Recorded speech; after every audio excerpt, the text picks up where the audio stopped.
وەڵامدانەوەی پرسیارە سەردەمیەکان بەرجی دووەم نووسینی مامۆستا محەممەد فەتحوڵڵا گولەن. ئایا ئەوانەی لە وڵاتە بیانیەکاندا دێنە دنیاوە لە دوا ڕۆژدا سەرنجامیان چۆن دەبێت؟ ئێستا با بگەڕینەوە و پرسیارەکە دووبارە بکەینەوە.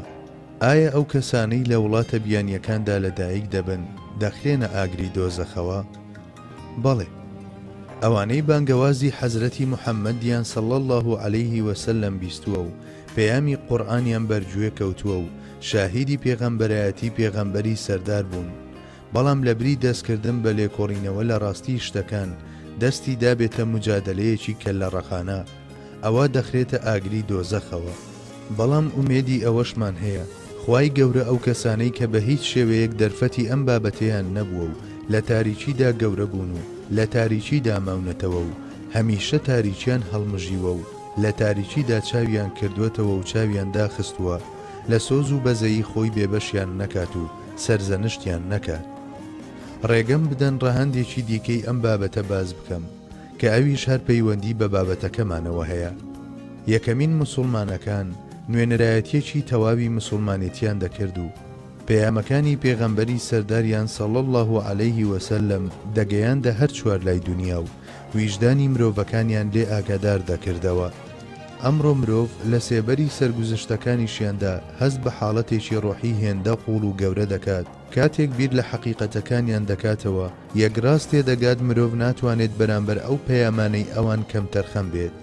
ئەم مرۆڤانەی کە هەتا بڵێیت بێپەروا و بێترس بوون و سڵیان لە هیچ شتێک نەدەکردەوە، لە ماوەیەکی زۆر کەمدا بە هەر چوار لای دنیادا بڵاو بوونەوە و دەنجی خۆیان پێگەیاندن. دەتوانین بڵین لە زۆربەی شوێنەکانی دنیا دەنجیان دەبیسترا. هەروەها نووری ئیسلام تاریکترین و خامۆشترین جێگەکانی دنیای ڕووناک کردەوە. ئەوان هێندە چالاک و چاپوک بوون و هێندە لە ئاستێکی بەرزدا ئیسلامیان بەرجەستە دەکرد. توانیان پەیامەکانی قورئان لە گەروی سەبەتەوە هەتا دەریاچەی ئاراڵ و لە کەنارەکانی ئەنادۆڵەوە هەتا دیواری چین بگەێنن. بەڵێ، لە سەردەمی حەزرەتی عوسماندا ڕەزای خوای لێبێ، مسڵمانیەتی هەتا ئەم ناوچانەی خۆمان گەیشتووە. لە سەردەمی حەزرەتی موعاویەدا لە سەردەستی عوقبەی کوڕی نافیعەکان گەیشتووەتە بورجی هەرقل. هەموو بەربەریەکان و فاسی ئەمڕۆ و تونس و جەزائیر و مەغریب هاتوونەتە ژێر سایەی ئیسلام و فەرمانیان لەوەوە وەرگرتووە. ئەمە لە کاتێکدا دەکرا کە ئەگەر لە سەرەتای دەستپێکردنی ئەم پرۆسانەوە بیژمێرین جارێ 30 ساڵی بەسەردا تێنەپەڕی بوو. بەڵێ، ئەوان لە ماوەی ئەو 30 ساڵەدا چەندین مەشخەڵ و مۆمیان داگیرساند و هەموو دنیایان ڕووناک کردەوە. لەو شوێنانەدا کە بۆی ڕۆیشتن و تیایدا ژیان وەک خۆی نوێنەرایەتی ئیسلامیان کرد و بوونە کەسی خۆشەویستی هەمووان و لەلایەن هەمووانەوە قبوڵ کران. تەنانەت بە جۆرێک قبوڵ کران، یەهودی و مەسیحیەکان ئەوانیان لە هاودینەکانی خۆیان پێ باشتر بوو. حەزرەتی عومەر کاتێک ڕۆیشت بۆ وەرگرتنی کلیلەکانی مزگەوتی ئەقسا و ئەبوو عوبەیدە کاتێک چوە ناو شامەوە بە خۆشەویستیەوە پێشوازیان لێکرا. تەنانەت سەردەمێک کە کار گەیشتە ئەوەی مسلمانەکان لە شام بکشێنەوە، مەسیحیەکان بە پیاوانی ئاینی و قەشەکانیانەوە ڕژانە کڵێساکانەوە و دەستیان کرد بە دوعاکردن بۆ مانەوەی سایی مسلمانان بەسەریانەوە. هەروەها بە مسلمانەکانیان دەگوت ئینشاءالله جارێکی دیکەش دێنەوە، ئێمەش جزیەتان پێدەدەین و دەکەوینەوە ژێر سایی پاراستنی ئێوە. هۆکاری ئەوەی لەو سەردەمەدا خەڵک بە کۆمەڵ مسلمان دەبوون ئەو خۆشەویستیەی یەکەمین مسلمانەکان بوو. خۆ لە ڕاستیدا ئەوانیش پاش بینینی کۆمەڵێک مرۆڤی پیرۆزی ئاوەها کە هەر یەکەیان عومەرێک بوون بۆ خۆیان نەدەکرا مسلمان نەبن. ئەو مەردانەی شەوان لە حوزوری خوای گەورەدا دەنگ و ناڵەی پەرستشیان ئاگری لە ناخی مرۆڤ بەردەدا و بە ڕۆژیش بە شمشێرەکانی دەستیان و بە سواری ئەسپەکانیانەوە قارەمانیەتیان تۆمار دەکرد.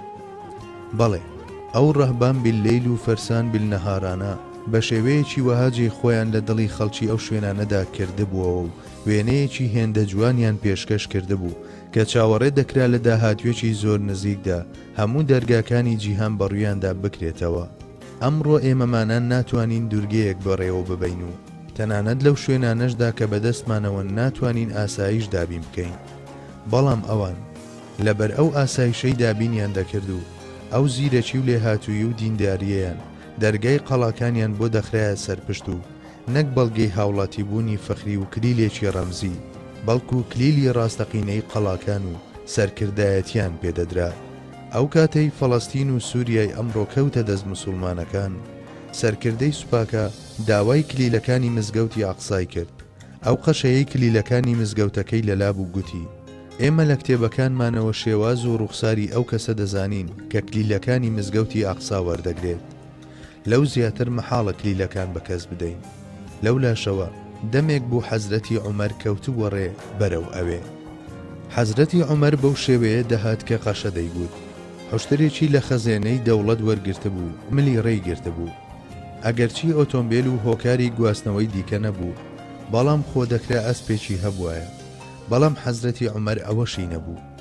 لەگەڵ خزمەتکارەکەیدا بەنۆرە سواری حوشترەکە دەبوون و بەو جۆرە ڕێیان دەبڕی. فەرماندەکانی سوپای موسڵمانان لە دڵی خۆیاندا دوعایان دەکرد و دەیانگوت: ئینشاءالله کاتێک لە ڕووباری ئوردن دەپەڕنەوە، نۆرە دێتە سەر حەزرەتی عومەر بۆ سواربوونی حوشترەکە. وایان دەگوت چونکە خەڵکی بیزانسی ئەو کاتە خۆشگوزەرانی و ژیانی شاهانەیان زۆر بینی بوو. ئەمانیش لە ناخی خۆیاندا بیریان لەوە دەکردەوە ئەگەر ئەو خەڵکە خەلیفەکەی ئێمە بەو جۆرە ببین و ببینن کە دامێنی جلەکەی هەڵکردووە و خزمەتکارەکەی بە سواری حوشترەکەوەیە و ئەویش ڕەشمەی حوشترەکەی بەدەستەوەیە، عیبە دەبێت بۆ ئێمە. ئەو شتەی کە بۆ ئەوان عیبە بوو لای حەزرەتی عومەر نادادپەروەری و ناحەقی بوو. ئەویش نەیدەویست تووشی ئەو نادادپەروەریە ببێت. سەرکردەکانی سوپا دوعایان دەکرد، بەڵام خوای گەورە لەو ڕووداوەدا ئەو ئەگەرەی هێنایە بوون کە لە هەموو ئەگەرەکانی دیکە خێردارتر بوو.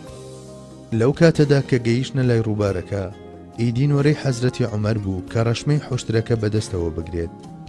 ئەویش لە حوشترەکە دابەزی و خزمەتکارەکەی سەرکەوت و بەو جۆرە لە ڕووبارەکە پەڕینەوە. لەو گەشتەدا جلەکانی حەزرەتی عومەر بەهۆی گیربوونی لە دەرک و داڵی سەر ڕێگاکە لە چەند شوێنێکەوە درابوو. چێ سوزانێت پێدەچێت تا گەیشتونەتە مزگەوتی ئاقسا، چەند جارێک حەزرەتی عومەر دەرزی و دەزووی دەرهێنا بێت و لە کەنارێکدا دانیشت بێت و جلەکانی پینەکرد بێت، چونکە ئەو کاتەی گەیشتە ئەوێ جلەکانی 14 پینەی پێوە بوو. ئەستەغفیرڵڵاه، نابێت بەوە بگوترێت پینە، بەڵکو دەبێت پێی بوترێت نیشانەی شەرەف و شکۆ بوو. قەشەکە کاتێک ئەو دیمەنەی بینی یەکسەر هاواری کرد و گوتی: ئەو زاتەی لە کتێبەکانی ئێمەدا باسی لێکراوە ئەم کەسەیە. دوومەز بە گوێرەی نووسینەکانی گەورەکانی خۆیان هەموو ئەو شتانەیان دەزانی کە حەزرەتی عومەر لەو گەشتەیدا کردبوو. هەر بۆیە ئەو قەشەیە لەگەڵ بینینی حەزرەتی عومەردا گوتی: ئێمە کلیلەکان تەنها دەدەینە ئەم کەسە. کلیلەکانی مزگەوتی ئاقسا درا بە حەزرەتی عومەر و ئەوی ژوای کرد خەڵک بە کۆمەڵ موسڵمان ببن و بێنە ناو ئیسلامەوە.